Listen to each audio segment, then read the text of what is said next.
तो नमस्कार बच्चों, सभी का स्वागत है। और जैसा कि हम सब जानते हैं कि जो तृतीय सत्र है उसमें प्राचीन काव्य के अंतर्गत हमें कबीर को पढ़ना है और तुलसी को पढ़ना है। तो चलिए आज हम तुलसी के दोहों को, तुलसीदास के दोहों को का अवलोकन करेंगे। और दोहों में जाने से पहले मैं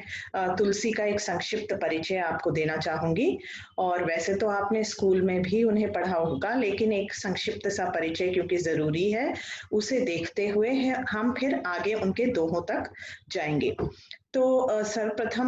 मैं आपको बता दूं कि तुलसीदास जो हैं वो तुलसीदास को उनको समझने से पहले भी हमें एक चीज समझनी बहुत जरूरी है कि भक्तिकालीन जो साहित्य है, आपके हिंदी साहित्य के इतिहास जो आपको पाठ्यक्रम में इस बार है उसमें हमें भक्तिकाल भी पढ़ना है। तो तुलसी का परिचय देने से पहले भक्तिकालीन साहित्य का संक्षिप्त परिचय की भक्तिकालीन साहित्य में भक्ति की दो धाराएं बही, दो प्रधान धाराएं बही। एक थी सगुण भक्ति धारा, दूसरी थी निर्गुण भक्ति धारा। तो जो सगुण भक्ति धारा वाले थे, सगुण भक्ति यानी कि उन्होंने एक ऐसे ईश्वर की आराधना की कि जिसका रूप रंग आकार हो, और उन्होंने अवतारवादिता में विश्वास किया। और तो वैसी जो सगुण भक्ति धारा है उसके अंतर्गत फिर दो शाखाएं हुई, एक थी कृष्ण भक्ति और दूसरी थी राम भक्ति शाखा। तो अब हम तुलसी पर आते हैं कि तुलसी का जो परिचय है, तुलसीदास सगुण भक्ति धारा की राम भक्ति शाखा के प्रवर्तक कवि माने जाते हैं या प्रधान कवि माने जाते हैं। अगर हम बात करें तुलसीदास की, तो तुलसी के महत्व को हिंदी साहित्य में इस तरह से देखा जा सकता है कि मान लीजिए कि अगर हिंदी साहित्याकाश के सूर्य अगर सूरदास माने जाते हैं, तो हिंदी साहित्य में, हिंदी साहित्याकाश के चंद्र तुलसीदास माने जाते हैं। तो इसी से हम समझ सकते हैं कि लोकनायक कहे जाने वाले तुलसीदास का महत्व हिंदी साहित्य में कितना रहा होगा। और हम सभी को पता है कि तुलसीदास जो थे वो राम के अनन्य भक्त थे। उनके जन्म के बारे में कहा जाता है कि उनका जन्म संवत 1554 में, और मतलब विद्वानों में मतभेद है। कोई कहता है कि उनका जन्म जो है 1532 के आसपास हुआ, तो कोई कहता है कि 1590 के आसपास हुआ। इस तरह से थोड़ा बहुत मतभेद जरूर है, लेकिन एक दोहा है जो कहता है कि 1554 विषय कालिंदी के तीर, ठीक है, कालिंदी के तीर, और श्रावण शुक्ला सप्तमी तुलसी धरो शरीर। तो इसी से हम पता लगा सकते हैं कि उनका जन्म संवत 1554 के आसपास होना ही उपयुक्त माना जा सकता है, ठीक है। और उनके बारे में ये कहा जाता है कि उनके माता पिता जो थे, पिता का नाम आत्माराम दुबे था और माता का नाम हुलसी था। उनका जन्म राजापुर नामक ग्राम में हुआ था, जो कि उत्तर प्रदेश के बांदा जिले में राजापुर नामक गांव में उनका जन्म हुआ था। और क्योंकि उनका जन्म मूल नक्षत्र में हुआ था, इसलिए उनके पिता ने उनका त्याग किया था। फिर थोड़े दिन के कुछ ही सालों पश्चात उनकी माँ का देहांत होने पर मुनिया नामक दासी ने उनकी परवरिश की, उनकी देखभाल की, और उनके जो गुरु हैं जिनकी देखरेख में उन्होंने जो ज्ञान प्राप्त किया, उनका नाम था नरहरिदास। तो ये तो उनका एक बहुत संक्षिप्त परिचय था जिसे मैंने चलिए यहाँ पर भी मैं आपको स्क्रीन शेयरिंग के द्वारा भी आपको बता दूं उनका एक संक्षिप्त परिचय जो मैंने यहाँ पर आपके लिए किया था। और साथ ही साथ अगर मैं बात करूं उनकी कालजयी कृति की, तो आप सभी को मालूम है कि रामचरितमानस जो है वो उनकी कृति रही। और रामचरितमानस अगर आप देखें तो ये जान पाएंगे कि रामचरितमानस, अगर मैं कहूँ कि संपूर्ण उत्तर भारत में जो हिंदू धर्म मतावलंबी हैं या हिंदू धर्म को मानने वाले हैं, अगर मैं ये कहूँ कि सभी घरों में जो रामचरितमानस पाया जाता है, और रामचरितमानस के जो दोहे और चौपाई हैं, इस महाकाव्य के जो दोहे और चौपाई हैं, वो सभी के कंठहार बन चुके हैं। अगर मैं ये कहूँ तो ये अतिशयोक्ति नहीं होगी। तो इस तरह से हम सोच सकते हैं, जान सकते हैं कि उन्होंने राम के रूप में, राम के मतलब जो दशरथ पुत्र श्री राम थे, जिनके जो उनके आराध्य थे, और उनके बारे में उन्होंने जो कुछ भी कहा, या फिर उनके माध्यम से, मतलब राम के माध्यम से उन्होंने जो जिन जीवन मूल्यों को प्रस्तुत किया, या फिर जो हम कह सकते हैं कि मानवीय जीवन के लिए उपयोगी जितने भी चाहे वो कहें सामाजिक मूल्य हो या फिर नैतिक मूल्यों का चित्रण उन्होंने जो किया वो अनूठा बन पड़ा है, और शायद इसी कारण उनकी जो कृति है वो कालजयी बन चुकी है। ठीक है, तो अब हम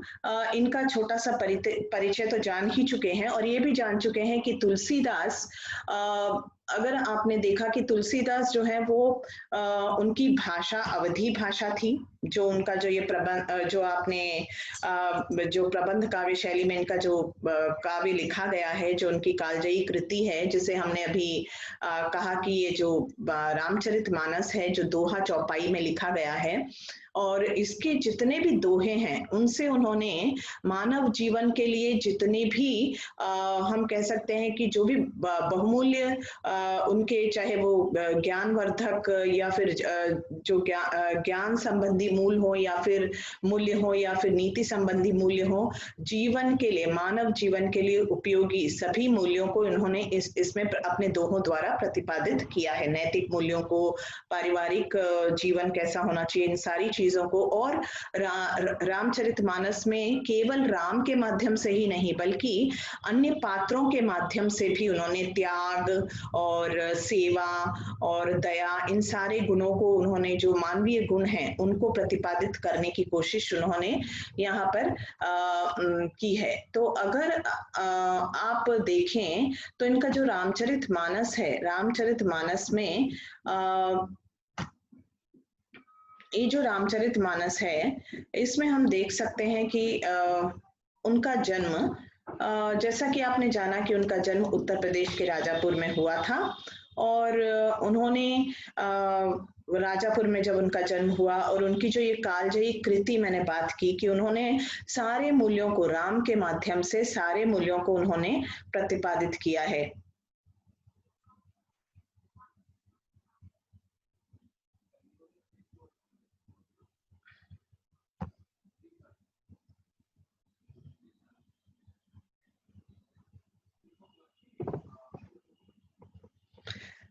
हाँ, तो आगे मैं जो बता रही थी कि इसी तरह से अगर हम उनके दोहों के तरफ जाएं तो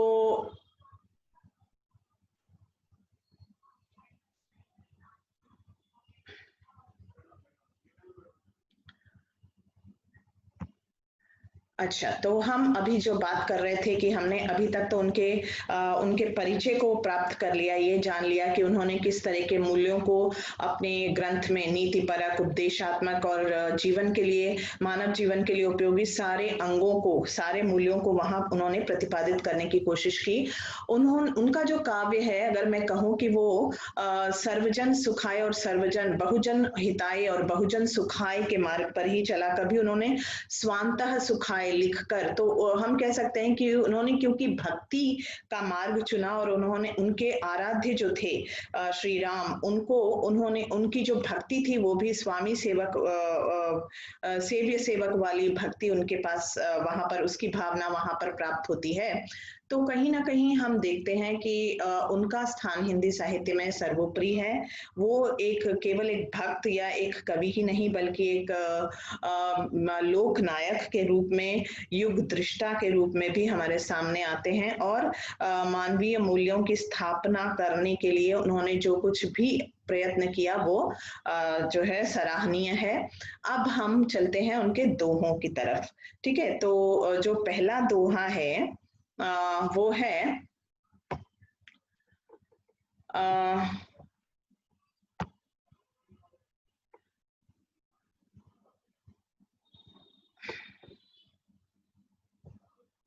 मुझे स्क्रीन आपको दिखा दूं तो अच्छा रहेगा, क्योंकि पहले दोहे की हमने, एक मिनट, स्क्रीन शेयरिंग।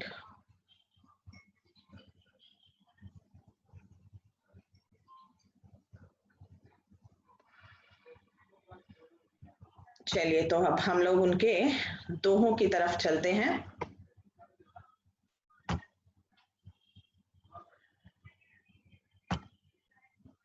तो आपके पाठ्यक्रम में जो उनके दोहे हैं, ठीक है, तो जो आपके पाठ्यक्रम में उनके दोहे हैं उनमें सर्वप्रथम जो दोहा आपको है वो है,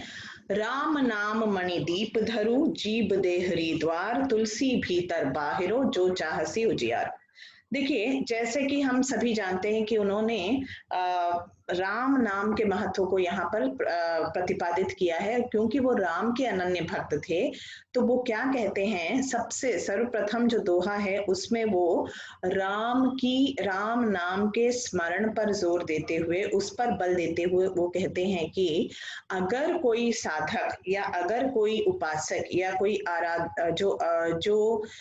मतलब जो जीवात्मा या जो भी इंसान जो राम की भक्ति अगर कोई करता है, तो देखिए कितनी अच्छी बात उन्होंने कही, राम नाम मणि दीप धरु, तो जीव देहरी द्वार। तो राम नाम रूपी मणिदीप साधक को कहाँ रख लेना चाहिए, उसकी जीव रूपी दहलीज पर रख लेना चाहिए। जैसे आप को पता होगा कि हमारा जो सनातन धर्म है या हमारी जो हिंदू या भारतीय संप्रदाय या कह लीजिए भारतीय संस्कृति या भारतीय सभ्यता में हम दिया जलाना जो है एक बहुत ही शुभ सूचक मानते हैं कि उससे जो है घर में शांति आती है, समृद्धि आती है, और जो अंधकार है, जो ज्ञानांधकार है, जो अज्ञान का अंधकार फैला हुआ है, वो सारी चीजें जो है मतलब हट जाती हैं और ज्ञान का प्रकाश फैल जाता है। तो इतना हम उसे महत्व देते हैं। तो उसी चीज को उन्होंने कहा कि राम नाम का जो स्मरण है, राम नाम स्मरण रूपी मणि दीपक कहाँ रख लेना चाहिए, जीव रूपी दहलीज पर रख लेना चाहिए। मान लीजिए कि ये होंठ जो हमारे हैं, जिससे कि हम राम नाम जपते हैं, तो ये होंठ जैसे कपाट हो, मतलब जो दरवाजा होता है या घर के किवाड़ होते हैं, मान लीजिए कि ये किवाड़ हैं और अंदर जो जीभ मानो वो दहलीज है, घर की दहलीज है, तो उस दहलीज पर आपको क्या रख लेना चाहिए, राम नाम का स्मरण हमेशा उससे होना चाहिए, जिससे कि क्या होगा, हमारे अंदर मतलब हमारे अंतःकरण में और हमारे आसपास का वातावरण पूरा जो है वो खुशहाल हो जाएगा, वो ज्ञान का प्रकाश फैल जाएगा, अंदर जो द्वेष की भावनाएं, जो मलिनता हमारे अंदर है वो भी गायब हो जाएगी, वो भी उसका भी लोप हो जाएगा, और हमारे अंदर शांति का प्रवाह हो जाएगा और बाहर भी शांति और सुख फैल जाएगा। तो ये उनका पहला दोहा है जो कि हमने यहाँ पर देखा। तो आपके सिलेबस में, आपके पाठ्यक्रम में जो पहला दोहा है वो ये है, ठीक है। अब जो दूसरा दोहा है वो है, सूधे मन सूधे वचन, सूधी सब करतूती, ठीक है, सूधे मन सूधे वचन, सूधी सब करतूती, तुलसी सूधी सकल विधि, तुलसी सूधी सकल विधि, रघुवर प्रेम प्रसूति। तो देखिए यहाँ वो क्या कहना चाहते हैं कि जो इंसान, जो भी मनुष्य होता है, जो सदाचारी होता है, जो सच्चे कर्म करता है और सन्मार्ग पर चलता है, सच्चे मार्ग पर चलता है, जिसके कर्म सीधे होते हैं, जिसके वचन सीधे होते हैं, जिसका मन शुद्ध होता है, जिसके मन में किसी के प्रति कोई मलिनता या कोई बैर भाव नहीं होता, मतलब जिसके कर्म सीधे होते हैं, सीधे का अर्थ होता है जो सच्चे मतलब जो सत्कर्म करता है, सदाचारी होता है और सीधी राह पर चलने पर विश्वास करता है, उसका आचरण अच्छा होता है, ठीक है। सूधे मन सूधे वचन, सूधी सब करतूती, करतूती मतलब कर्म, हमारी करतूत मतलब हमारे जो कर्म है, हमारा प्रवर्तन जो है, हमारा बर्ताव जो है, हमारा जो आचरण है, अगर हमारा आचरण अच्छा है और अगर हमारी हमारे वचन अच्छे हैं, सत्य वचन अगर हम बोलते हैं, तो ऐसे इंसान जो सत्य का साथ देते हैं और आगे बढ़ते हैं अपने जीवन में, सफलता उन्हें ही प्राप्त होती है। और रघुवर प्रेम प्रसूति जो उन्होंने कहा, मतलब राम का प्रेम पाने के हकदार या पाने के अधिकारी वही होते हैं जो जिनके कर्म सही होते हैं, क्योंकि भक्ति की पहली शर्त ही सभी सभी जितने भी कवि हैं या जितने भी जितने भी हमारे संत ज्ञानी लोग हैं, सभी ने कहा है कि भक्ति के लिए सबसे पहले मन जो है शुद्ध होना, मन की शुद्धता होनी चाहिए, मन कर्म वचन शुद्ध होना चाहिए। तो मन कर्म वचन से जो शुद्ध होगा और जो सत प्रवर्तन जिसके मतलब जो सत्याचरण करेगा, जो सदाचारी होगा, उसी को हम कह सकते हैं कि ईश्वर का प्रेम उसे ही प्राप्त होता है। ठीक है, तो ये था उनका जो दूसरा दोहा है। तो चलिए हम तीसरे दोहे को भी देख लेते हैं। जो तीसरा दोहा है उनका ये है आपके सामने, एक भरोसो एक बल एक आस विश्वास, एक राम घनश्याम हित चातक तुलसीदास। देखिए यहाँ पर फिर मैं आपको बता दूं कि तुलसी जो है वो श्री राम के अनन्य भक्त थे और इसी कारण उन्होंने अपना जो भरोसा है, अपनी जो अनन्य भक्ति है या जो एक निष्ठता है भगवान के प्रति, श्री राम के प्रति, अपने आराध्य के प्रति, उसको यहाँ पर बताया है कि मेरा तो एकमात्र भरोसा और एकमात्र मेरी पूरी जो शक्ति है, मेरा पूरा विश्वास केवल और केवल श्री राम पर ही है कि वो मेरे सारे संकटों को दूर करेंगे और मुझे सारी जितने भी विघ्न हैं मेरे सारे दूर करने वाले और मेरे रक्षक, और जैसे संकट मोचन जैसे हम कहते हैं हनुमान जी को, तो ये मेरे सारे संकटों को हरने वाले, सारे विघ्न हर्ता के रूप में उन्होंने केवल और केवल श्री राम पर ही अपना भरोसा रखा और उसी चीज को यहाँ वो बताते भी हैं। और वे कहते हैं कि मेरा तो एकमात्र भरोसा और मेरी एकमात्र आशा जो है वो केवल और केवल मेरे आराध्य श्री राम ही हैं। और उन्होंने अपने आप को चातक पक्षी से यहाँ पर अपनी तुलना की है। जैसे कि आप सभी को पता होगा कि जो चातक पक्षी होता है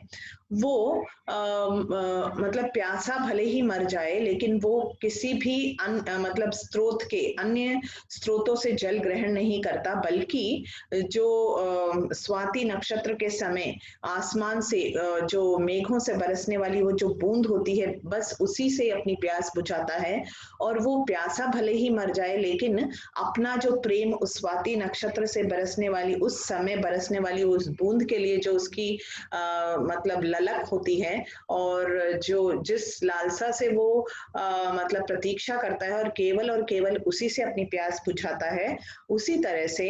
एक राम रूपी मेघ के लिए ही, एक राम रूपी घनश्याम के लिए ही, मेघ के लिए ही ये जो तुलसीदास है वो चातक बना हुआ है। ये बात यहाँ पर वो कहते हैं कि मेरी पूरी निष्ठा, तो उनकी जो निष्ठावान, उनकी जो भक्ति है, एक निष्ठता जिसको कहते हैं कि उनकी संपूर्ण निष्ठता यहाँ पर व्यक्त होती है वो आराध्य श्री राम के प्रति। ठीक है, और जो उनका चौथा दोहा, तो यहाँ पर मैं ये भी बता दूं कि इस पूरे वीडियो में हम लोग उनका एक छोटा सा परिचय प्राप्त कर चुके हैं और साथ ही साथ उनके 5 दोहों तक जाएंगे, और जो अगले 5 दोहे हैं वो हम दूसरे वीडियो में कवर करने की कोशिश करेंगे, उनकी जानकारी उसमें लेंगे। तो अब जो चौथा आपको दोहा उनका है वो है, मातु पिता गुरु स्वामी सिख धरि करहि सुभाए, और लहेउ लाभ तिन जन्म कर न तरु जन्म जग जाए। देखिए, माता पिता गुरु स्वामी, हमारी जो भारतीय संस्कृति है, भारतीय सभ्यता है, उसमें मातृ देवो भवा, पितृ देवो भवा, आचार्य देवो भवा की बात तो आप लोगों ने सुनी ही होगी। और इसी कारण यही चीज यहाँ पर भी बताई गई है कि माता पिता और जो गुरु हैं उनसे बढ़कर हितैषी कोई नहीं होता हमारा, और वो क्योंकि देवता समान होते हैं तो इसलिए कहा कि उनके द्वारा दिए गए उपदेश, उनके द्वारा दी गई जो शिक्षा है, अगर हम अपने स्वभाव में उसे उतार लेते हैं, अपने स्वभाव में उन सारी चीजों को, अपने आचरण में उन अच्छी बातों को उतार लेते हैं, तो हमारा जन्म जो है वो तर जाता है, हमारा जन्म सार्थक हो जाता है। और अगर हम ऐसा नहीं करते तो हमारा जीवन सफल नहीं हो पाता। तो ये जो चौथा दोहा है उसमें यही कहा कि लहेउ लाभ तिन जन्म कर, मतलब जो इन बातों से लाभ उठाता है, किससे? अपने माता पिता और गुरु की सेवा करते हुए उनके उपदेशों को सीख कर उसे अपने आचरण में उतार कर उन सारी अच्छी बातों को और उनका अनुसरण करते हुए जो अपने जीवन को बिताता है, तो उसका जीवन सार्थक माना जाएगा। और जो ऐसा नहीं करता उसका जीवन निरर्थक हो जाता है, वो अपने जीवन में सफल नहीं हो पाता। तो ये हुआ उनका चौथा दोहा। और सभी छात्रों से कह दूं कि ये जो पांचवा दोहा है उसके बाद हम यहाँ पर रुकेंगे और फिर नए पीपीटी के साथ हम आगे के जो दोहे हैं उनको समझने की कोशिश करेंगे। तो जो पांचवा और आखिरी दोहे यहाँ पर हम पढ़ रहे हैं वो है, बरसत हर्षत लोग सब करशत लखे न कोई, तुलसी प्रजा सुभागते भूप भानु सो होई। देखिए, बरसत हर्षत लोग सब, जो जिनके पास सब कुछ, करशत लखे न कोई, मतलब जो गरीब है, जो संपन्न नहीं है, जो निस्सहाय है, उसको लखे न कोई, मतलब उसकी उपेक्षा, सब लोग उसकी उपेक्षा कर देते हैं, उस पर कोई दृष्टि नहीं डालता। तो हमारा जो समाज है, अगर बच्चों हम देखें तो यहाँ पर तुलसी की दूरदर्शिता भी हमें पता लग रही है कि इस दोहे के कारण हम कह सकते हैं कि उन्होंने कितना सही लोगों को पहचाना है। जो लोगों के अंदर जो एक स्वार्थ प्रवृत्ति होती है कि जो संपन्न वर्ग है या जिसके पास खुशहाली है या जो खुश है, उसके तो बहुत मित्र होते हैं, उसके सहायक बहुत होते हैं, लेकिन जो निस्सहाय होता है, जो करशत लखे न कोई, जो गरीब है, उसकी देखभाल करने वाला या उसकी तरफ दृष्टिपात करने वाला, उसकी तरफ दृष्टि उठाकर देखने वाला, उसकी मदद करने वाले हाथ कितने हैं। तुलसी प्रजा सुभागते भूप भानु सोई, क्या कहते हैं? तुलसी प्रजा सुभागते भूप भानु सोई। देखिए, भानु मतलब जो सूर्य। तो राजा जो है, क्या कहते हैं कि अगर प्रजा अच्छी होती है और अगर प्रजा का सौभाग्य हुआ, तो राजा जो है वो बिल्कुल उसे विवेकी होना चाहिए और राजा जो है उसे भानु के समान होना चाहिए, मतलब सूर्य के समान होना चाहिए। और संपन्न गरीब अमीर में कोई भेदभाव न करते हुए उसे सभी के साथ जो है विवेक के साथ न्यायशील बनकर राज्य करना चाहिए। और यही प्रजा का सौभाग्य होगा। अगर प्रजा का सौभाग्य इसी में है कि राजा उसे ऐसा मिले कि राजा सूर्य के समान हो और वो किसी में दुभात न करे, मतलब गरीब और अमीर में कोई भेदभाव न करें और सभी को जो निस्सहाय लोग हैं, जो गरीब हैं, उन पर भी कृपा उसकी बनी रहे। और इसी तरह की भावना जो है वो यहाँ व्यक्त करते हैं कि राजा को भूप के समान होना चाहिए, भानु के समान होना चाहिए और उसे सूरज के समान, जैसे आपने देखा है कि सूरज आसमान में जब चमकता है तो धूप उसकी जो किरणें हैं, अपनी किरणों को हर जगह जो है वो बिखरा देता है, फैला देता है। आपने कभी देखा हो कि सूर्य केवल एक ही तरफ चमक रहा है, दूसरी तरफ नहीं? ऐसा नहीं होता। प्राकृतिक उपादान कभी कोई भेदभाव हमने करते हुए हमें नहीं मिले। तो उसी तरह की बात यहाँ पर कहा, उन्होंने भी उसी बात को रखा कि जैसे सूर्य चमकते समय कोई भेदभाव नहीं करता गरीबी अमीरी का, उसी तरह से प्रजा का सौभाग्य से राजा भी ऐसा ही होना चाहिए, जो विवेकशील हो और जो निस्वार्थ भाव से सभी की देखभाल करे और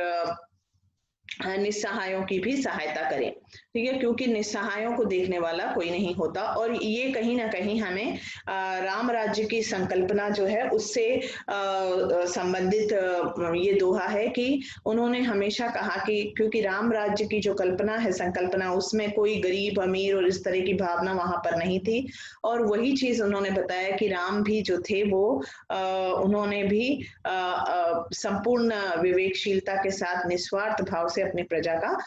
की सेवा की। तो इस तरह से बच्चों हमने सभी छात्राओं को मैं बताना चाहूंगी कि हमने यहाँ पर जो तुलसी का एक संक्षिप्त परिचय देखा, और साथ ही साथ तो तुलसी के संक्षिप्त परिचय में हमने क्या क्या पाया वो भी मैं एक बार आपसे फिर यहाँ पर बता दूं कि तुलसी के परिचय में हमने देखा कि तुलसी जो है वो सगुण भक्ति धारा की राम भक्ति शाखा के प्रवर्तक कवि हैं। उनका जन्म जो है वो राजापुर नामक ग्राम में हुआ, ठीक है, और 1554 में हुआ। ये 1554 में इसलिए कह रही हूँ क्योंकि बहुत सारे जो है विकल्प आपको मिलते हैं। कोई 1532 बोलता है, कोई 1589 बोलता है। जैसे मैंने पीपीटी में भी जो 1589 करके दिया हुआ है, क्योंकि वो स्लाइड्स में वैसा ही दिख रहा था। लेकिन अगर हम सबसे ज्यादा भरोसेमंद या उपयुक्त अगर हम जानकारी लेना चाहें तो वो है 1554, क्योंकि उनके ग्रंथों में ही वो दोहा लिखा हुआ है, जैसे मैंने पहले आपको बताया। तो 1554 माना सबसे ज्यादा उपयुक्त है, ठीक है। तो वो हम देख सकते हैं। फिर उसके बाद उनके गुरु का नाम अगर हम देखें तो नरहरि दास, जिनसे उन्होंने शिक्षा दीक्षा ग्रहण की। और फिर अगर बात करें उनकी जो कालजयी कृति है वो है रामचरितमानस। और रामचरितमानस में श्री राम के माध्यम से उन्होंने मानवीय मूल्यों का जो एक मानवीय या मानव के लिए उपयोगी जो सामाजिक मूल्य हैं, उनके जो जीवन आदर्श उन्होंने प्रस्तुत किया राम के माध्यम से, या फिर जो नैतिक आदर्श उन्होंने प्रस्तुत किए, वो समाज में आज भी उनका मतलब वो सारी चीजें आज भी मानव जीवन के लिए काफी उपयोगी मानी जा सकती हैं। तो बच्चों इसी के साथ मैं चाहूंगी कि हम यहाँ पर अपना ये जो वीडियो है इसको समाप्त करें। और अगला जो वीडियो होगा उसमें हम क्योंकि आज हमने यहाँ पर 5 दोहे देखे, तो इन 5 दोहों के बाद अब जो अगला वीडियो होगा उसमें हम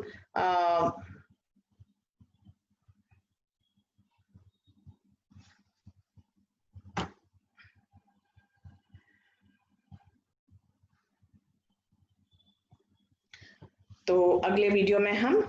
जो 6वां 7वां 8वां 9वां 10वां जो दोहा है वो देख लेंगे। तो आज के लिए मतलब इस वीडियो में इतना ही बच्चों। तो मेरे ख्याल से तो आपको जो मैंने समझाया वो बहुत अच्छे से समझ में आ गया होगा। अगर कहीं कोई प्रॉब्लम हो, कहीं कुछ हो, तो आप मुझसे फिर पूछ सकते हैं। धन्यवाद।